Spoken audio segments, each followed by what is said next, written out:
That's all right. That's all right.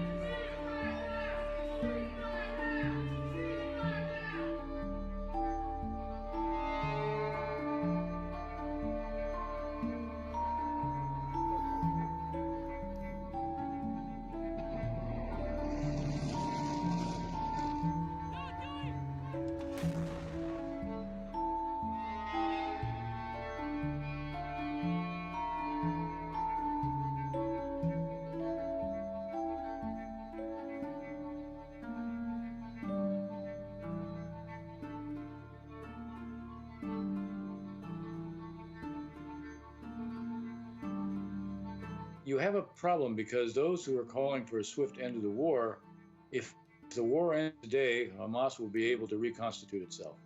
If the war ends today, Hamas will go back to trying to rebuild everything it's lost. It may take a lot of time because Israel has certainly weakened it, but their determination to rebuild is unmistakable.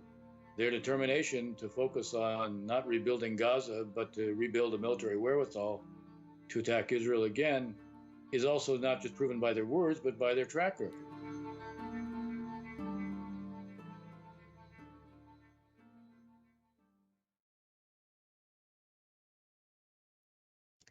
Hello, and welcome to Washington Post Live. I'm Yasmin Abu Talib, a White House reporter here at the Washington Post. Today, I'm pleased to be joined by Ambassador Dennis Ross, a veteran Middle East diplomat of multiple administrations. Today, he's here to join me to talk about the Israel-Gaza conflict. Ambassador Ross, thank you so much for joining Washington Post Live. Thank you. It's good to be with you. So I want to start with some news of the day and where we're at right now.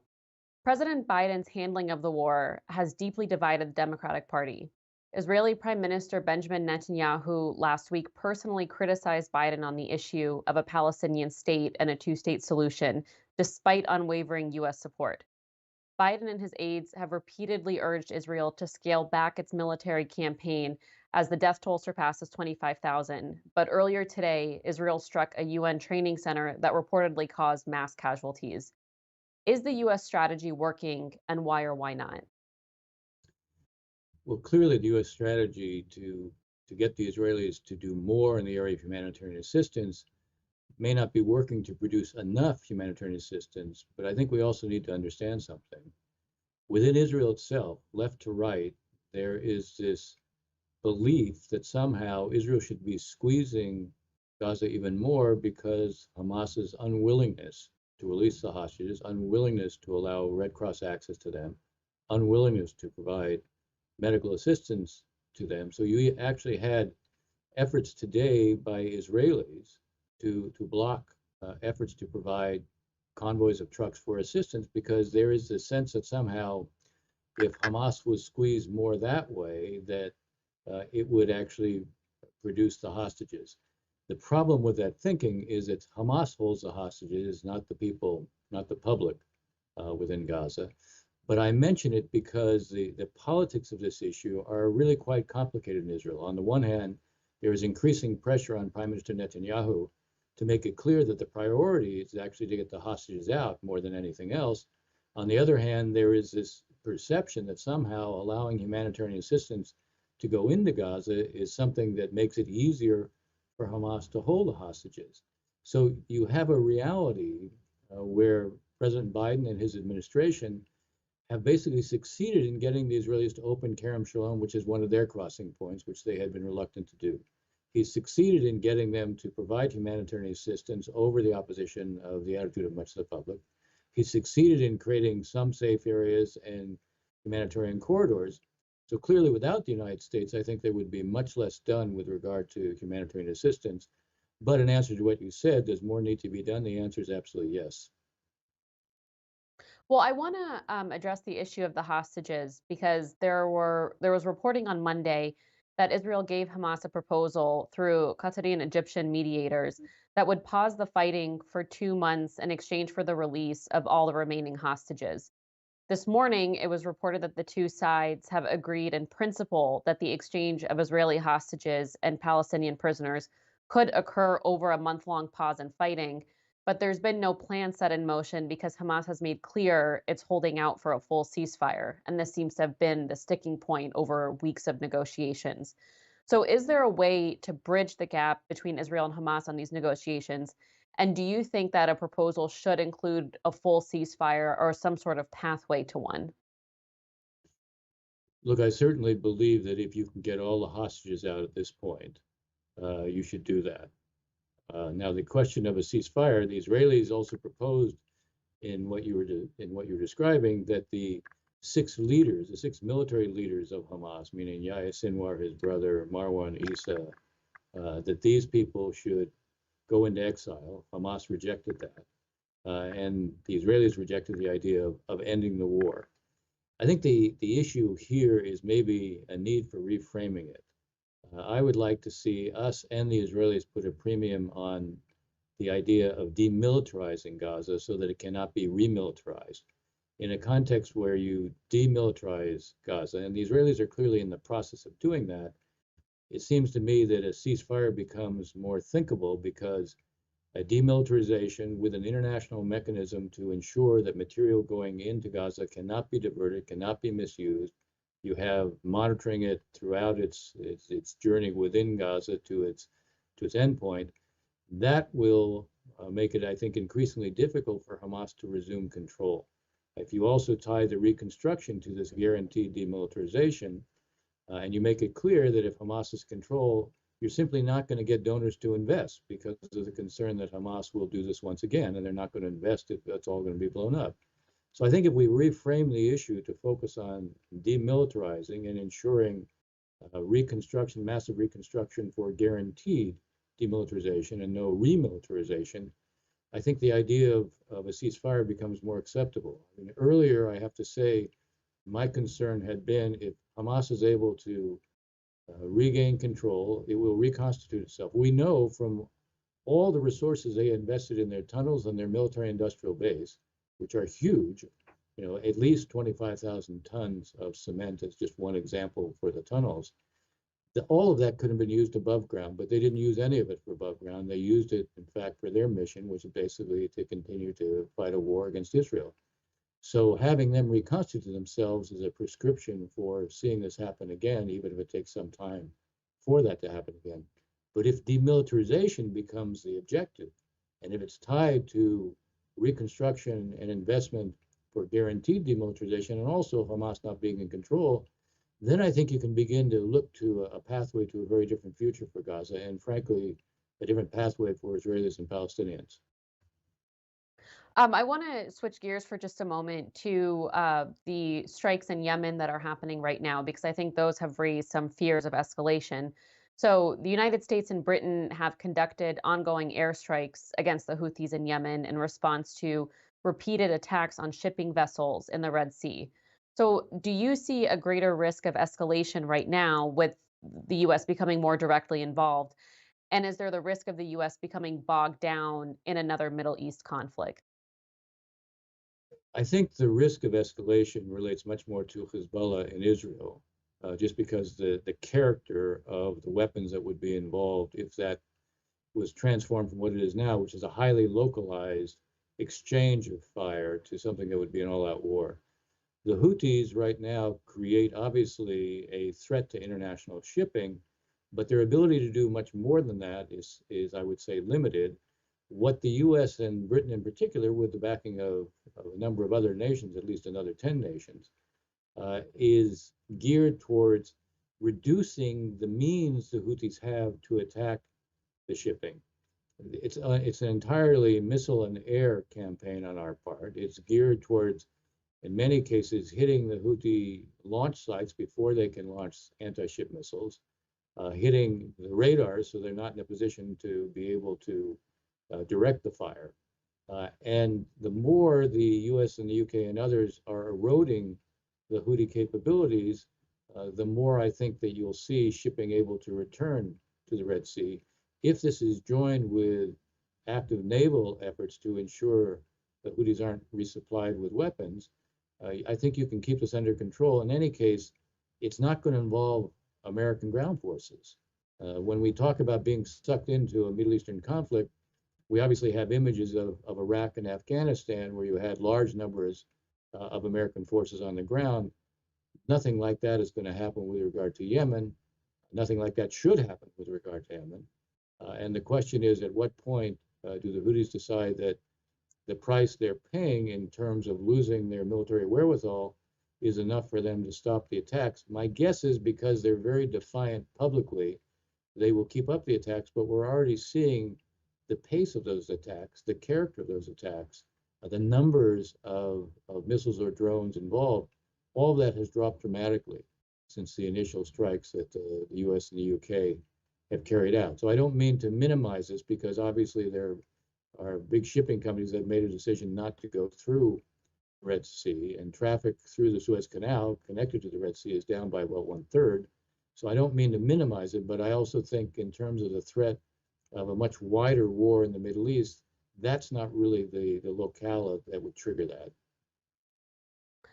Ambassador Ross, you recently met with some of the families of the estimated more than 100 hostages who are still being held in Gaza. We had nearly 300 questions submitted for this program, and one of them is from Joel Silver in Maryland, who asks, what do you believe is the fastest and safest strategy to recover all the hostages held by Hamas and collaborators? I do think there has to be a negotiated deal. They're not going to be freed by military action. I do think military action can create more of a squeeze on Yahya Sinwar and maybe give him a greater interest in a reprieve, but military action is not going to produce the release of the hostages. I think this is the 109th day, and while it's true there was one release, you still have 130 hostages. We don't know the exact number of those 130 that are still alive. We do know every day they're there, they're under greater risk. And as Gadi Eisenkot, who is a member of the War Cabinet, former chief of staff of the Israeli military, has said, your military answer is not the answer. So I do think the negotiation that is underway right now is important. You have Brett McGurk from the White House, who's out there talking to the Egyptians and probably also to the Qataris. I think the key here is to follow that path. And I do believe a deal is possible. Whether it's a deal that's going to resolve it once and for all, I don't know. But as I said earlier, I think if the focus becomes demilitarization of Gaza, as opposed to the eradication of Hamas, which frankly was probably never achievable, then I think that we could be looking at a different future. And I think it could be a vehicle for producing the hostages. And you can understand, I said when I spoke to a rally in Tel Aviv in favor of the hostages, their release, and to the families there, I said for the families, their life has been frozen since October 7th. Their every waking moment is preoccupied, not only with trying to get their family members released, but they're horrified by the conditions under which they're being held, and that in itself is a nightmare for them. And the Israeli government failed in its first responsibility. Its first responsibility was to ensure there were no hostages taken. So having failed in that responsibility, it has an obligation to do everything it can to make sure that they get them released. Well, I would like to turn for a moment to the conditions in Gaza, because that is obviously what is deeply dividing the Democratic Party, interrupting many of the president's events in recent days, and over his handling of the war. So Israel announced on Tuesday that after weeks of heavy fighting, IDF troops surrounded the city of Khan Yunis in southern Gaza. Aid groups have said thousands of civilians are trapped in the region's hospitals and are struggling to flee despite nearby areas being designated as a humanitarian zone. The humanitarian situation in Gaza has become catastrophic. Much of the population's at risk of starvation and disease. Senator Chris Van Hollen of Maryland recently visited Egypt's Rafah border crossing with Gaza and said the Netanyahu government had erected, quote, a variety of barriers to aid getting in. Are these tactics by Israel in violation of international law? And is Israel doing enough, or what more can they be doing to protect innocent civilians and ensure that humanitarian aid is getting into the enclave?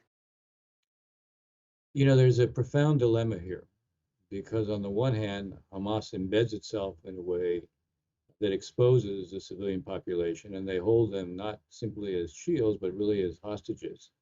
So on the one hand, you have that, you're facing that, and you're trying, at a minimum, as I was suggesting, to demilitarize Gaza and in effect to destroy the military infrastructure and wherewithal of Hamas. So if on the one hand you're not able to attack those targets because you have the reality of this civilian population, if you're not able to attack it, you're basically saying the Hamas tactics are okay and that they work. On the other hand, there also has to be some balance here in terms of trying to limit the consequences for the civilian population. And I would say the area where the Israelis could absolutely do more is in the area of humanitarian assistance and removing any possible obstacles to that. I think more can be done. There is an additional problem. There isn't really law and order in Gaza right now. A lot of the humanitarian assistance that's going in, either Hamas tries to divert it for itself, or you have people who aren't Hamas but who have guns who go and they seize some of this. So there needs to be some kind of an approach, and maybe in the early going, at least in this period, the Israelis need to be providing the security for these trucks that are going in. That's not something they've been doing.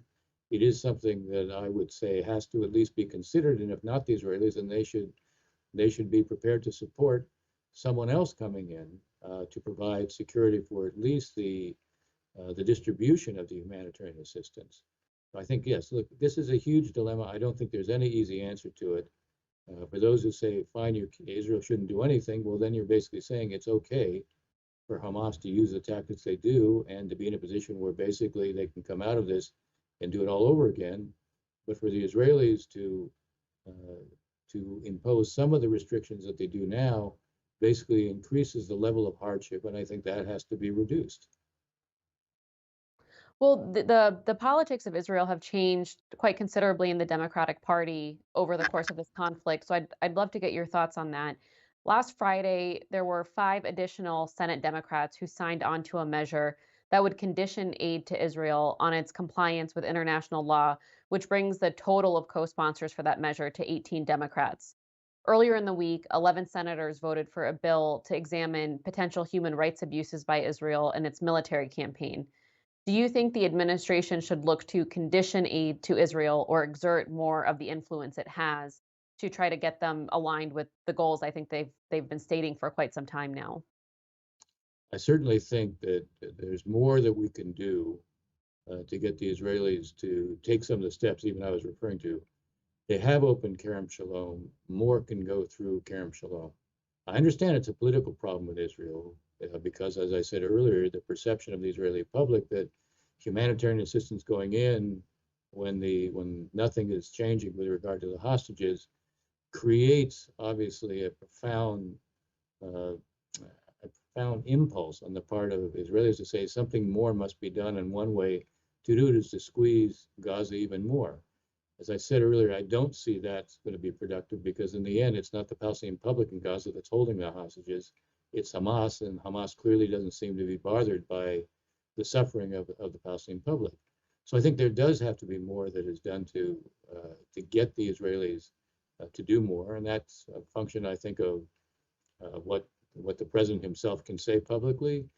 This president has created a remarkable bond with the Israeli public. And I think his words are taken quite seriously. And I think there is some cost to Prime Minister Netanyahu when it looks like he's resisting President Biden. Biden is perceived by the Israeli public as getting the Israeli predicament, understanding that there is a threat in Israel's very existence. And because of that, his whole point of view is shaped by ensuring that those kinds of threats to Israel, in fact, never materialize. So I do think there's more leverage that the administration and he personally has in terms of what he has to say. I'm not in favor of conditioning assistance because I think part of the psychology of what exists in Israel today is a sense that they can count on the United States, but if they come to conclude they can't count on the United States and they have to go it completely alone, then the sense is, okay, we're alone anyway, so there really shouldn't be any constraints on us. And as I said, there's a psychology that favors that. I do think there's the leverage of this president, the connections he's created, is something that needs to be used and can be used more. Well, I'd love to follow up on that because the biggest point of contention emerging in the US Israel relationship right now seems to be this question of the day after in Gaza, the establishment of a Palestinian state. Of course, we talked a little bit at the beginning of the program about how Prime Minister Netanyahu has now publicly criticized Biden, who, as you said, has been his biggest defender over this question of a Palestinian state. The Biden and his administration have been very clear that a two-state solution, a political horizon needs to follow the conflict, and Netanyahu has become much more defiant in rejecting that. And so I'm wondering, do you believe that the current war can end if Israel's governing coalition refuses to move forward on this issue of a Palestinian state? And what should Biden and the US do given Netanyahu's increasing defiance on this issue? Look, it's a very important question.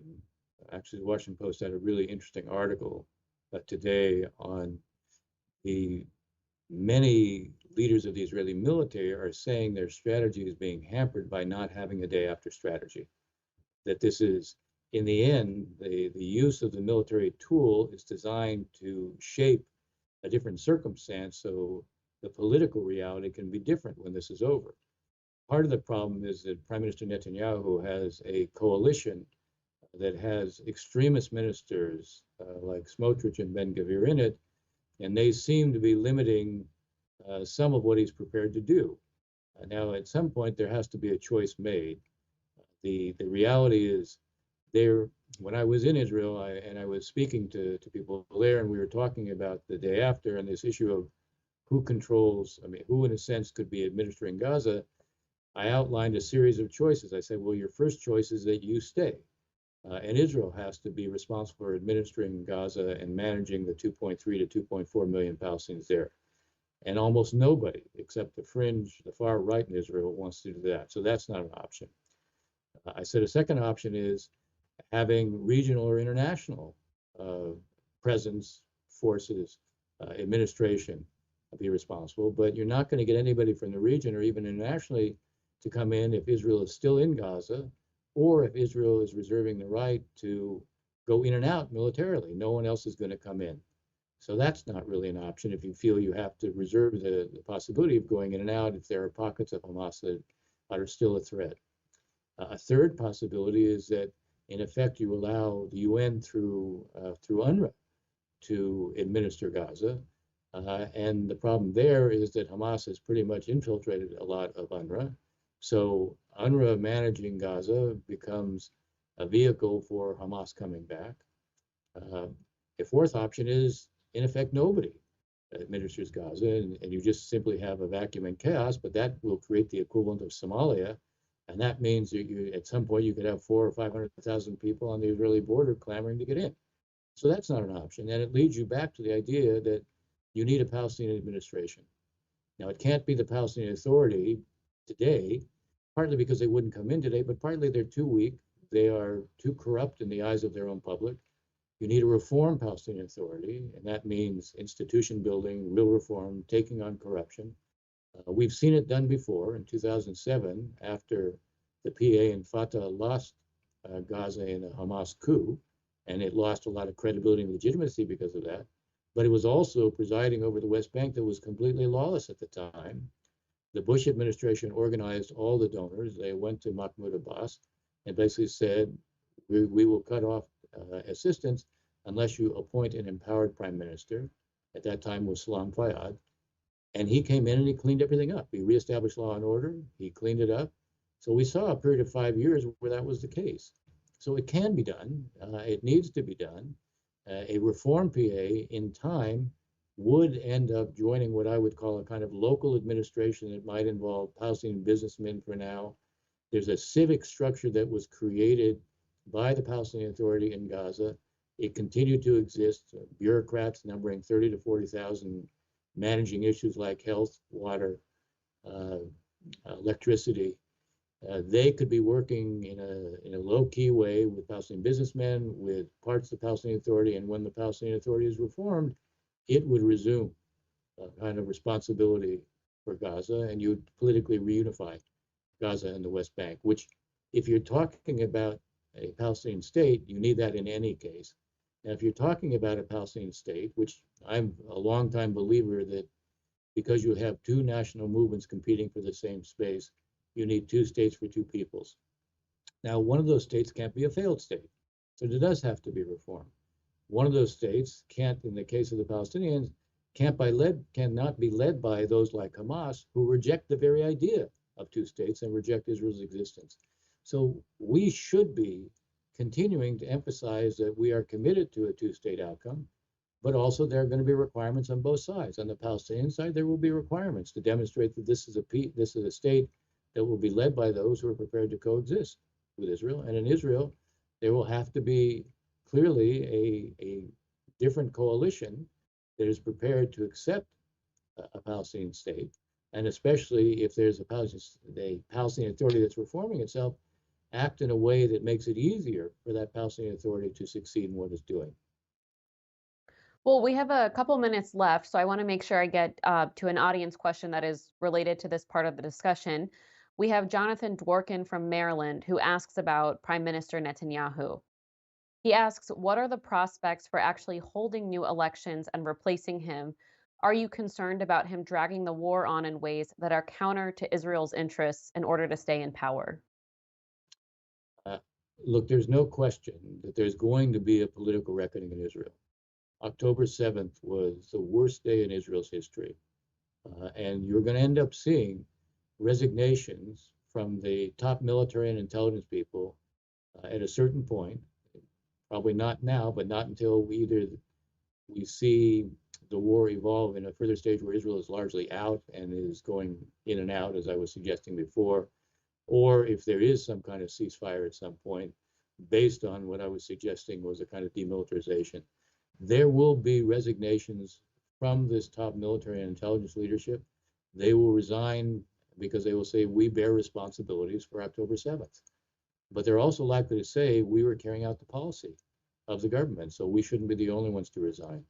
I think that when that moment happens, and this may not be the only scenario, but when that moment happens, it will produce an election.